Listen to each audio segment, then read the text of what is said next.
믿음으로 되는 줄 우리가 인정하노라 라는 말씀처럼 이 거룩한 주일 예배 나오신 여러분들이 의롭다 하심을 얻는 것은 여러분들의 율법의 행위에 있지 않고 여러분들 오직 믿음의 법으로이라 라는 이 고백처럼 오늘도 여러분들 믿음으로 되는 줄 우리가 인정하며 나아가는 저와 여러분 되시기를 간절히 축원합니다.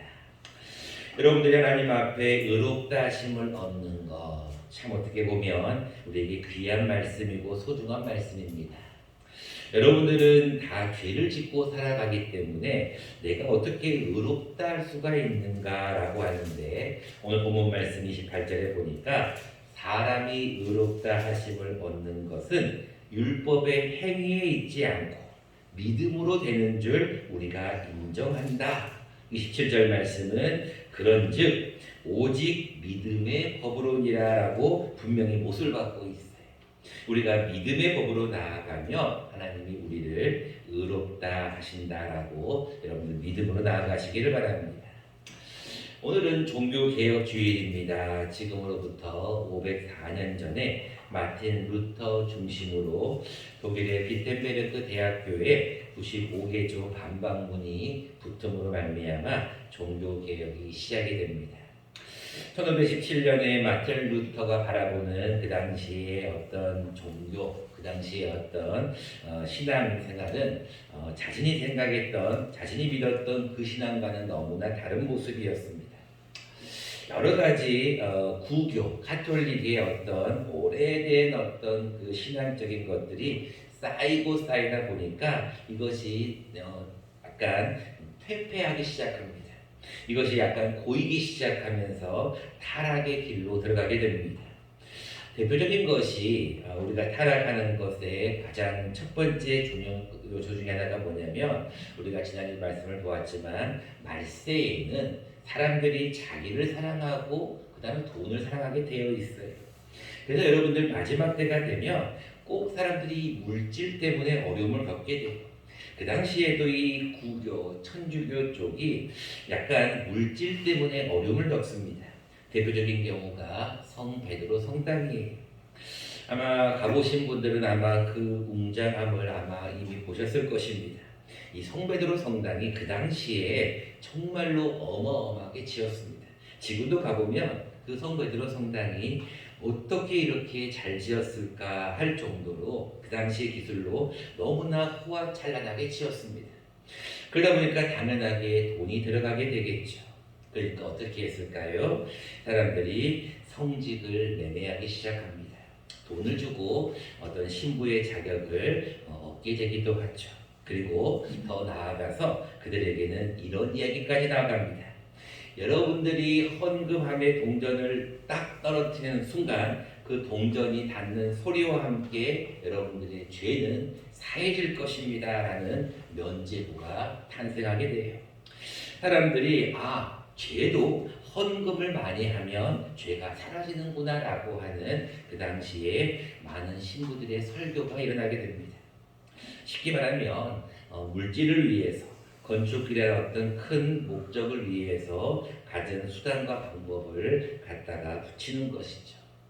많은 사람들이 그 말을 듣고 정말로 죄를 용서받기 위해 많은 헌금을 해야겠구나라고 생각을 하고 많은 면죄부가 흥황하게 되었습니다.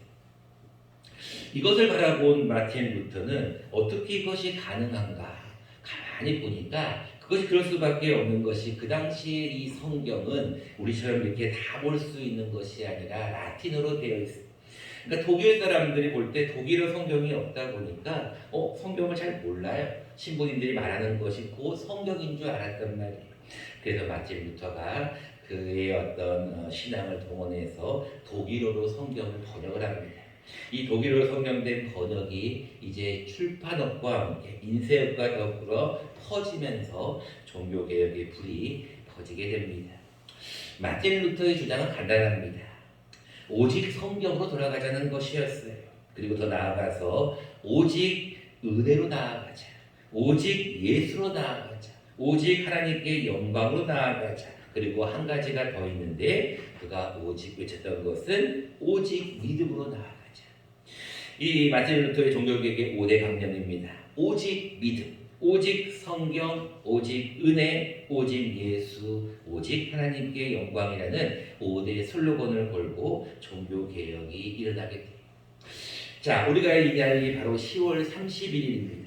1517년 10월 30일 딱 오늘이 하나님께서 마틴 루터를 통하여서 다시 한번 종교개혁이라고 하는 큰 부흥의 불을 일으키면서 이제 사람들이 구교, 카톨릭이 아닌 이제는 새로운 종교를 한번 만들자라고 하는 이 프로테스탄스라고 하는 개신교가 탄생하게 된 근본이 바로 이 종교개혁이 있다는 것입니다. 그래서 우리 개신교에서는 이 종교개혁을 굉장히 의의가 있다라고 생각하여 매년 10월 마지막 주 주일을 종교개혁 주일로 삼아 함께 지키고 있습니다. 오늘 본문도 그러한 내용의 일환입니다. 본문은 이렇게 시작합니다. 사람은 전적으로 타락하였다라고 성경은 시작합니다. 근데 그 타락하는 것이 유대인, 선택받은 유대인들은 타락한 게 아니라 헬라인들만 타락하였다? 아니다. 유대인들도 타락하였다라고 본문은 시작합니다. 9절입니다.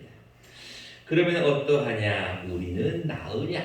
우리는 죄를 지은 것이 아니냐? 결코 아니라는 거예요. 유대인이나 헬라인이나 다 죄 아래 있다고 우리가 이미 선언하였다라는 거예요. 그러면 10절 말씀에 분명히 기록하고 있죠. 시편 14편 1절이나 53절 1절의 말씀에 따라서 그가 분명히 말씀하기를 의인은 없나니 하나도 없다는 거예요. 깨닫는 자도 없고 하나님을 찾는 자도 없다는 거예요. 그리고 12절에 보니까 선을 행하는 자도 없고 하나도 없어요. 그들의 목구멍은 열린 무덤이고 속임을 일삼고 입술에는 독사의 독이 있고 입에는 저주와 악도 피 흘리는데 바른 발을 가지고 있어서 파멸과 고생이 그 길에 있다는 것입니다. 그런 사람들은 항상 평강의 길을 알지 못하게 되고 그들이 가장 중요한 하나님을 두려워함도 없어진다라고 성경은 이제 시작하고 있어요. 이것이 이제 마틴 루터에 의해서 칼빈으로 이어지게 되는데 칼빈의 신앙 5대 강령 요시 나옵니다. 거기 보면은 인간의 전적 타락이라는 어떤 이제 하나의 어떤 내용으로 연결되는 거죠. 결국은 모든 사람은 다 타락했다는 거예요. 우리가 잘 아는 말씀이 그래서 23절에도 나오지 않습니까? 23절에 뭐라고 말씀해요? 모든 사람이 죄를 범하였다는 거예요.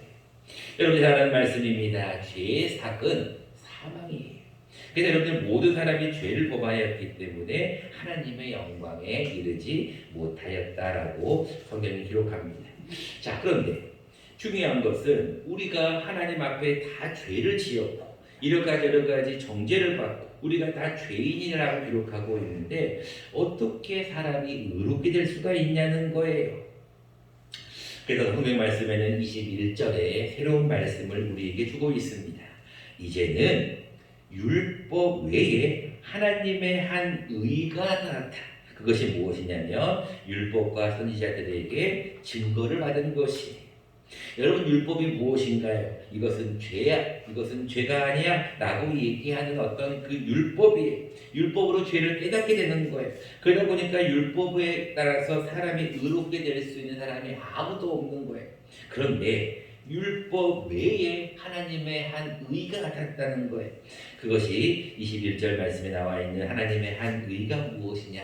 바로 22절에 나옵니다. 곧 예수 그리스도를 믿음으로 말미암아 모든 믿는 자에게 미치는 하나님의 의가 있다는 거예요.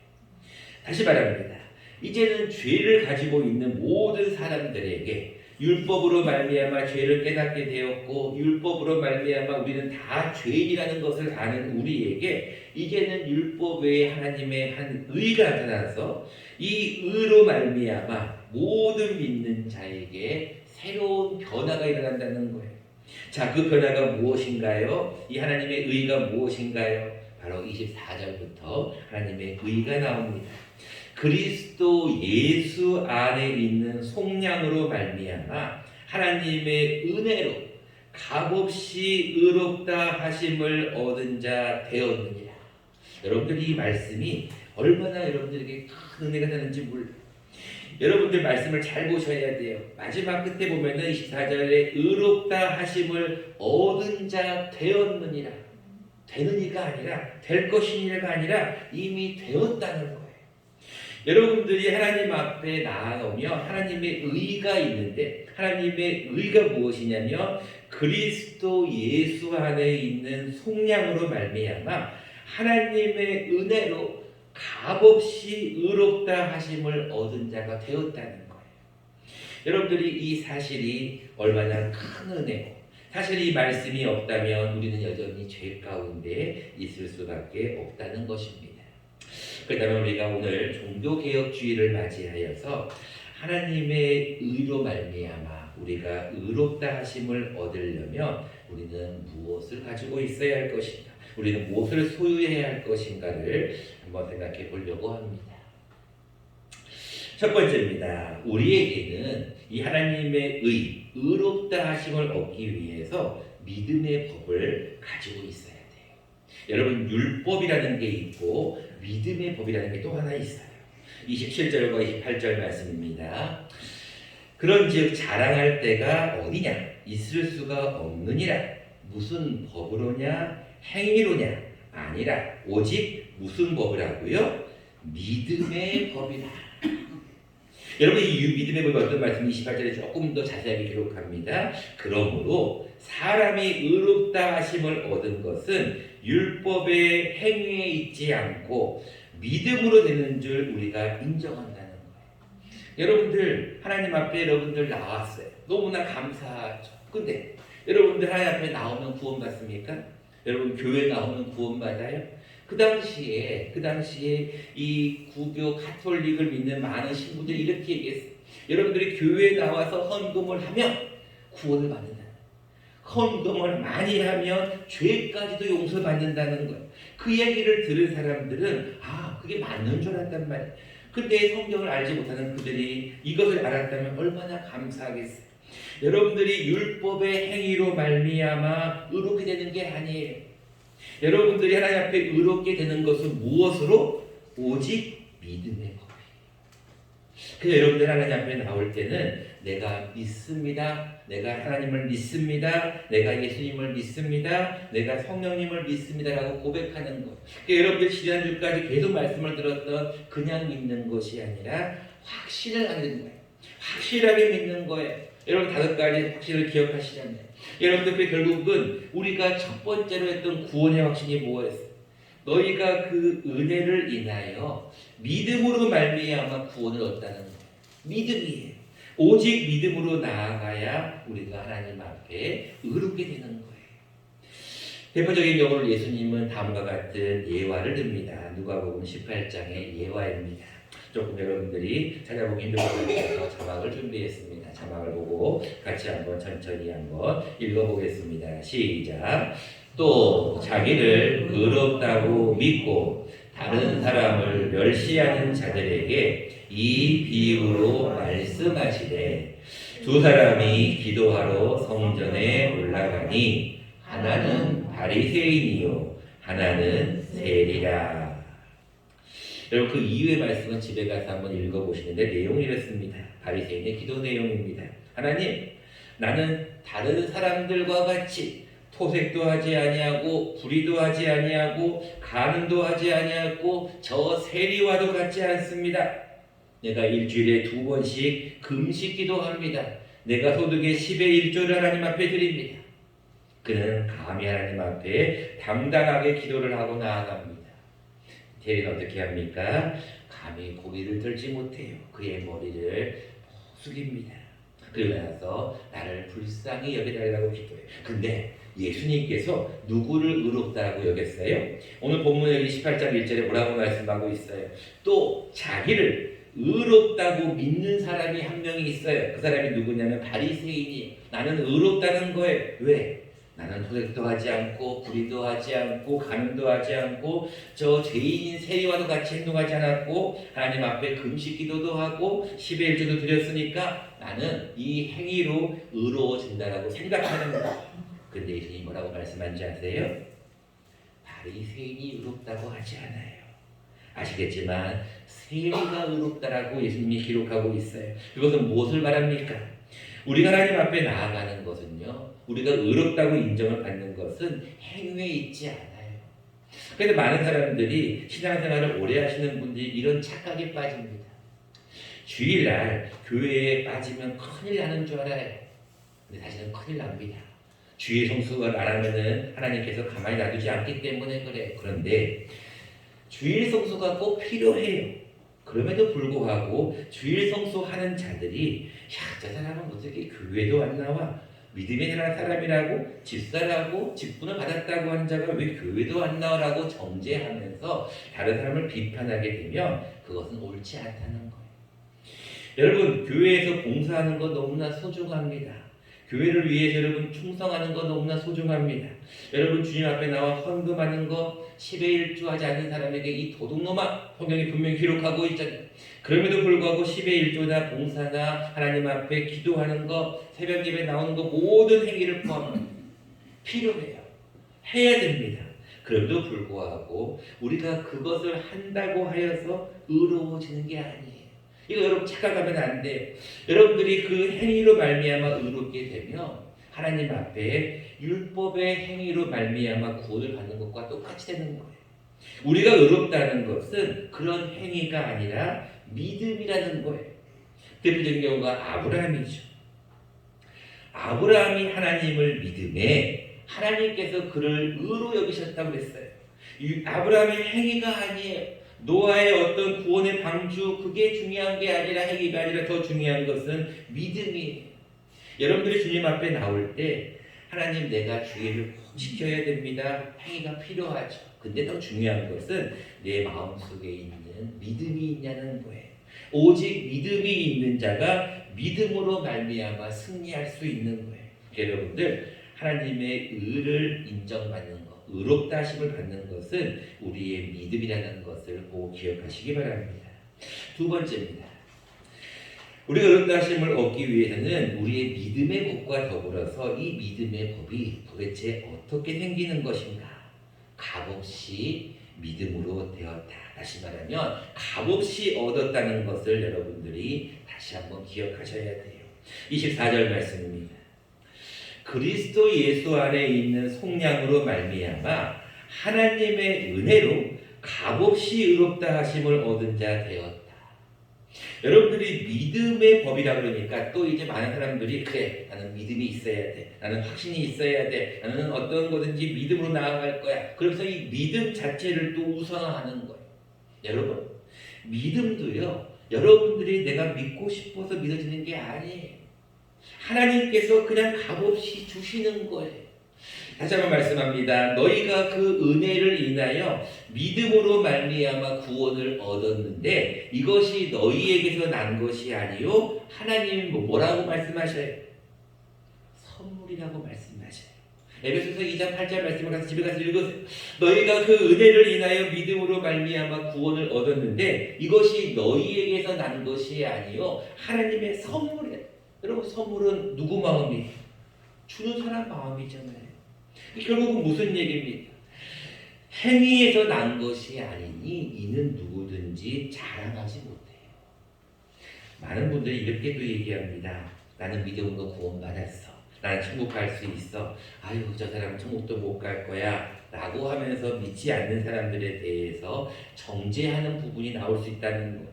여러분, 그 사람을 불쌍히 여기고 전도하려는 마음은 필요하지만 그 사람을 정죄할 수는 없다는 거예요. 왜? 하나님 앞에 우리가 긍휼의 마음은 필요하지만 우리가 구원받은 것은 값없이 의롭다 하심을 받았기 때문에 그렇습니다. 이것을 성경은 뭐라고 말씀하냐면 속량이라고 얘기합니다. 저는 요즘 그 어떤 복음성가 하나를 가끔씩 자주 듣습니다. 그것이 어떤 복음성가냐면 새로 나온 복음성가라서 여러분들이 아마 모르실 수도 있습니다. 내용은 여러분들이 한번 조금 들어보실 수도 있는 내용인데 내용은 간단합니다. 모든 것이 은혜라는 거예요. 내가 당연하게 여겨왔던 모든 것들이 다 은혜라는 거예요.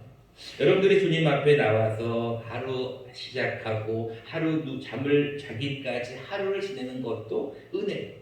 내가 당연하게 지금까지 살아왔다고 느꼈던 것들이 다 은혜라는 거예요.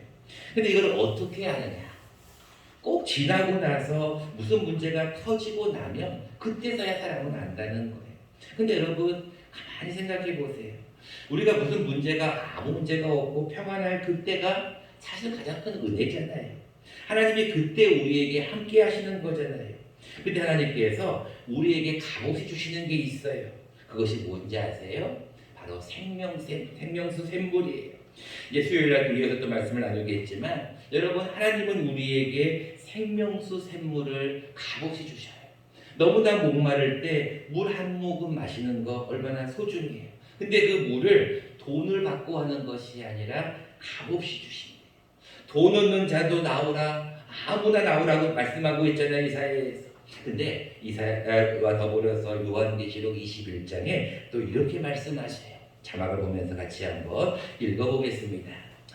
또 내가 내게 말씀하시되 이루었도다. 나는 알파와 오메가요 처음과 마지막이라.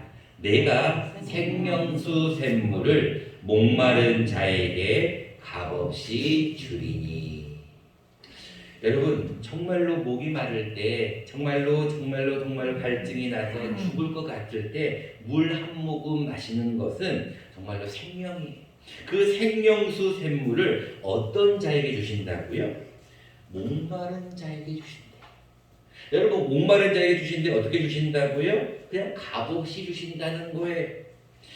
여러분 하나님 앞에 값없이 받았단 말이에요. 믿음도 값없이 받았는데 샘물도 여러분들에게 값없이 주신대요. 근데 어떤 자에게 주신다고요? 목마른 자에게요. 프로테스탄트 즉 종교개혁이 일어났을 때 수많은 신부들은 기도하는 시간, 수많은 사람들 하나님 앞에 성경 말씀을 묵상하는 시간보다는 그들은 오직 물질에 좀 더 많은 관심을 가졌습니다. 권력에 더 많은 관심을 가졌습니다. 그리하여 그들은 잘못된 방법을 사용하였어요. 근데 하나님은 그런 잘못된 방법을 내버려 두지 않습니다. 결국은 개혁을 일으키는 거죠. 마찬가지입니다. 여러분들도 마찬가지로 하나님께서 믿음의 법으로 의롭다 하심을 얻었는데 그것도 값없이 주셨는데 여러분들이 하나님 앞에 목이 말라 하나님 앞에 다시 한번 의를 간구하지 아니하며 하나님께서 여러분들에게 다시 한번 걷어가 버릴 수도 있다는 거예요. 여러분들은 어떤 걸 느끼실지 모르겠지만 여러분들 개인이나 여러분들 가정이나 교회나 국가나 영적인 흐름이 있고 영적인 분위기가 있습니다.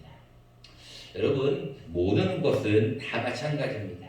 영적인 분위기가 굉장히 좋을 때가 있고 영적인 분위기가 다운될 때가 있습니다. 그것은 누구나 다 마찬가지입니다. 그걸 사람들은 분위기라고 하지만 우리 기독교에서는 영성이라고 하고 우리가 이것을 영적인 흐름이라고도 얘기를 합니다. 지금 우리 교회는 무엇이 필요하냐면 기도가 필요합니다. 그래서 여러분들 특별히 내일부터 시작하는 다니엘 기도회에 여러분들을 초대합니다. 목마른 자에게 값없이 주시는 샘물을 받으려면 여러분들이 목이 말라 있어야 돼요. 지금 많이 다운되어 있습니다. 여러분들이 이 부분을 다시 한번 회복하는 방법은 한 가지밖에 없어요. 그것이 바로 기도입니다. 여러분들 다시 한번 여러분들에게 초청합니다. 여러분들이 하나님 앞에 본인이 저녁에 기도할 수 있는 분들은 컴퓨터를 통해서 2시간 동안 집회에 참여하시고 못하신 분들은 새벽 예배에 나오시면 조금 길지만 다시 한번 그 기도에 참여할 수가 있습니다. 여러분 다시 한번 말씀을 드립니다. 값없이 우리는 의롭다함을 얻었습니다. 값없이 얻은 우리가 다시 한번 하나님 앞에 더 나아갈 것은 목이 말라 해야 돼요. 하나님 제가 지금 목이 마릅니다. 하나님 저에게 샘물을 주세요. 값없이 주신다고 말씀하신 그 샘물을 저는 받고 싶습니다. 그러기 위해서 여러분들 하나님 앞에 기도의 자리에 다시 한번 나오시기를 간절히 축원합니다.